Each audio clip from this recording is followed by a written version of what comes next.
Hi everyone, we're back. Today we have the honor to receive Dr. Eric Lacoste. Dr. Lacoste have an impressive curriculum talking about his social implication, but he's also a periodontist. So Dr. Lacoste, I'd like you to introduce yourself. Yes, so I'm Dr. Eric Lacoste. I've been a periodontist since I graduated, I believe, in 2003. So I've been mostly in private practice. I'm also an expert for the Quebec Responsibility Insurance Fund. I also give a lot of conferences, mostly in Canada, but also abroad. So let's start. Thank you for taking the time to being with us. And you look so Pleasure. relaxed. I am. I'm actually very relaxed. I got to say, yes. Our first question is, how are you doing? I'm doing very good. I'm doing very good. Obviously, those are very special and unique times. At first, it was like for everybody. I guess it's a shock because I think that right now we're realizing that the planet, the whole planet, has never been so small, and it's the only home that the human species have. And I think that's challenging a lot of the beliefs we had and so forth. It's funny that you mentioned that the whole planet it's so small because right now the only place that is virus free is the internet. Absolutely. Until somebody finds something. But Yeah. we like to share with us how the virus has affected your personal life and practice. Well, obviously, as soon as the Quebec Order of Dentists, we complied to that. And I also invite all my colleagues to do the same thing. I know that some clinic have been a bit reluctant to do so, but I believe that this is much more important than the economics of the whole story.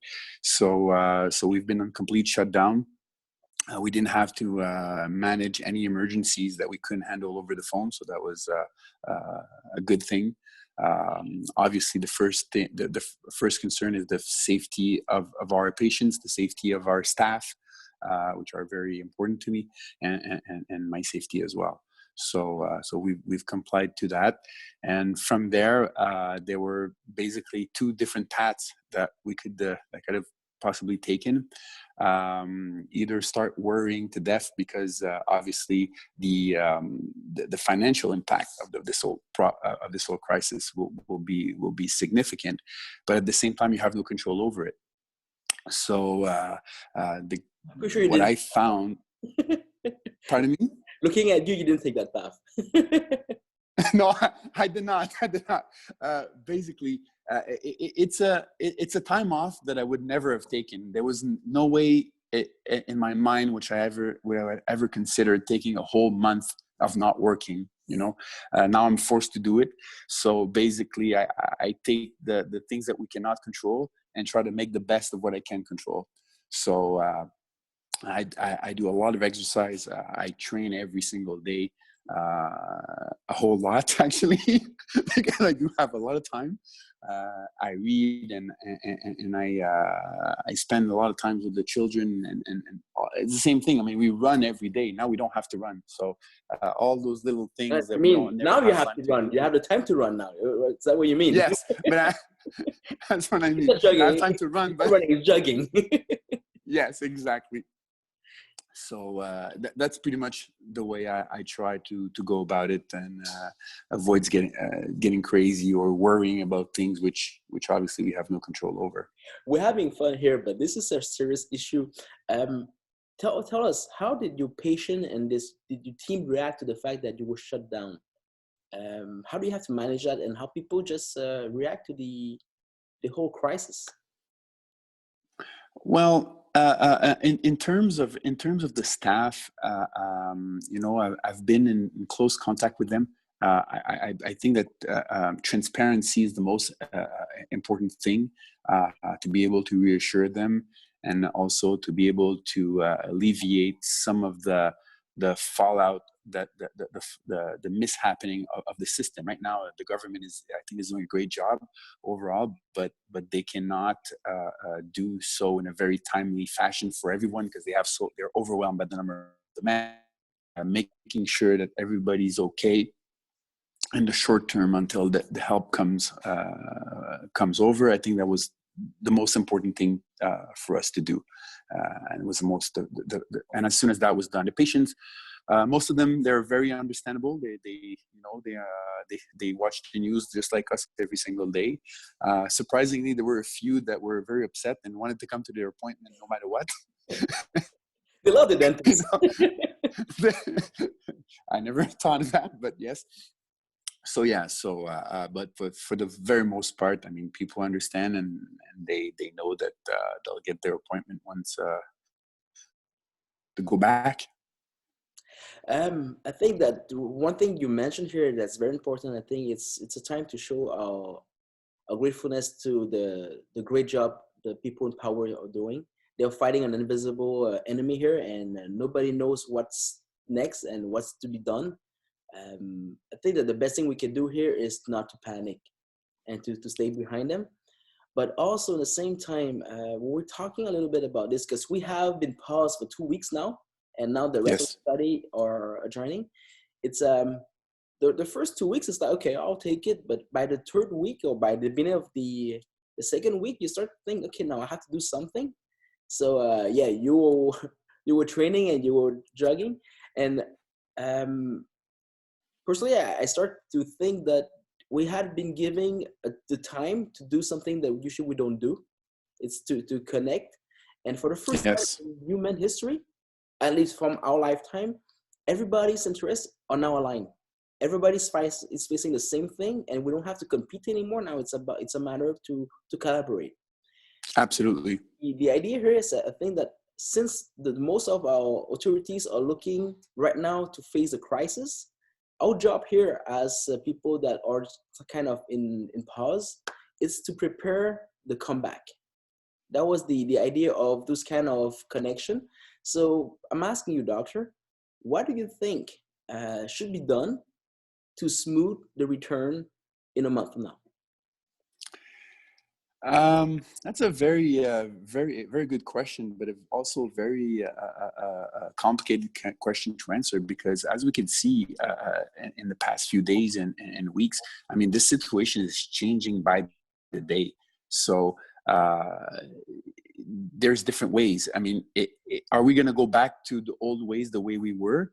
I believe that the longer this crisis goes on, the less this will be possible. I think we have to, groups like this and chats like this are excellent, because you can exchange ideas and try to see, are there different models? I mean, have we been doing things the way we should have done them, or should we do business differently? I'm not talking only about dentistry, but business in general. I think commerce of proximity is a notion that will take a whole different meaning after this crisis. You know, so I believe that the comeback is to be defined. I don't think there's a definite answer, and I think it's the right time, probably once in a lifetime opportunity, to see if us as a society, as human race, we can think differently. You know,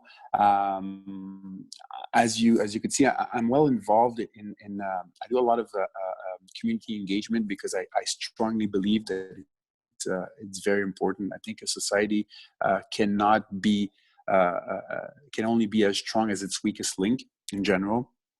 And today, those people, that part of society, which a lot of them are children, well, they live in a challenge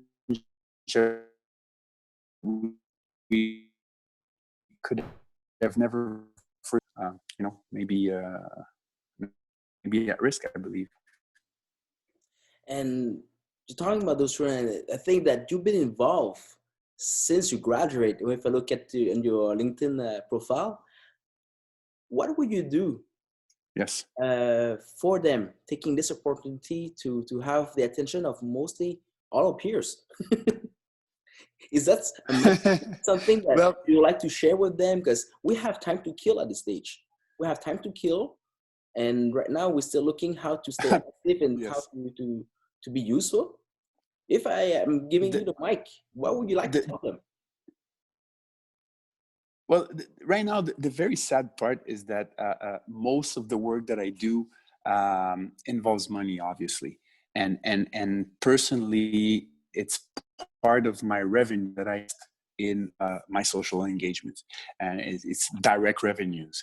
So obviously, we have none of that right now. So that will be a problem, and I know that a lot of other companies. I'm not alone to be doing this, but a lot of the companies will have the same issue where you say you're accumulating a lot of debt, but also you want to be helping. So that's going to put a lot of strain, and that's when I was saying there's those most vulnerable are benefiting from less help because help is distributed elsewhere because we have a global crisis.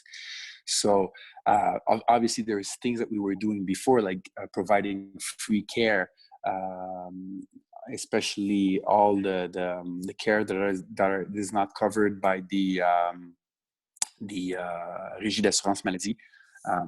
What's the English word for that? The The health insurance, the Quebec health insurance. yes, so exactly. We don't So like to all translate that word. covered. We were providing those care. We'll be no, so we'll be able to do that no matter what, because this is mostly our time. Financially, it's going to be a challenge, but I believe that right now is a very important time to be generous, a very important time to look left and right and to see how you can contribute to society. And this is much Wow. more important than anything else. That's all. Because I am speechless. While we are in crisis and you have a burden on your shoulder, um, and you're still thinking that how can I give more if I don't have anything? It's I'm standing humble. I'm staying very humble with this. Congratulate and thank you for the inspiration. But for this, since we are talking about the return, I don't want to be an alarmist, but we all know that by May 1st, some people will show up, then nobody will show. Because the people who that been waiting, those people who loving us that much will show up. But after that, it will take a while before our schedule get filled. And this is, It will. we'll have a month to think about it. But at this stage, you just gave us an alternative. Wow, we have to reopen our clinics and to get our staff to start the machine again. Maybe that's going to be the best time to show generosity to the people in need and people that can afford our fees. But mainly, we have to be open. If not, you're going to close shop. I think that Dr. Eric Lacoste just gave us something to think about. Fill up those slots with people that needs us the most. And since you be waiting anyway, you be playing with free time, waiting for them to come back to you. What do you think of this? Something that people and us professional, I don't like to think of myself as any better than anybody else, really, but we're so busy making a profit. We're so busy making sure that our schedule is full because we've been taught this. We've been in dental school. Dental school is very hard. There's a lot of sacrifices, and once you graduate, people come to you and they show you, give you a model of success and what needs to be done to do so. And there's a lot of pressure. Hopefully people who are not dentists are watching this, and because I know that we have a bad reputation. People think we have a lot of money and it's very easy, but that's not the case. Every dentist knows that we're making very good salaries, but a clinic is a lot of investment in time. It's a lot of sacrifices and it's a lot of risk. More than ever, a clinic operates by the same standards as any other companies. Actually, So we have stress. we are a company and a hospital all in once. And this is private. Exactly. It's on the shoulder of one or two people. That's it.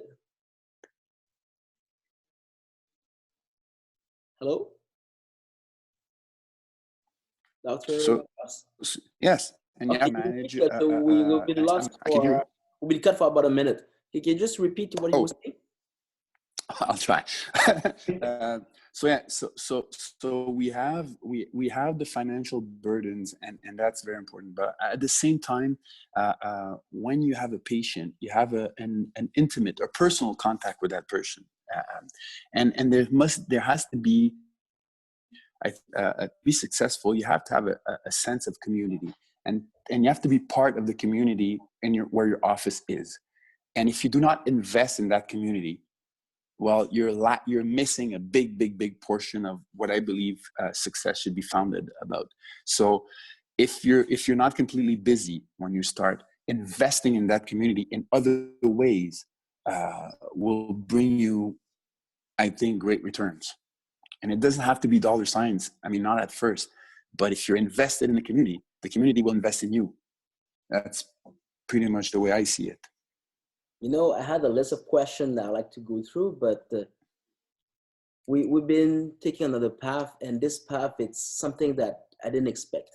I have to say that I thank you for your inspiration, and you know that we be leading also the coming back. So there's going to be a lot of discussion about how we're going to proceed, how we're going to reopen, how we're going to be smooth the coming back as much as possible. But I would love for you to be part of this conversation, because what you just show us today, it's a way to grow more generous out of this crisis. Um, we have a few minutes left. We like to end this conversation with, I think, with the way you know how to do to inspire people to open up their heart.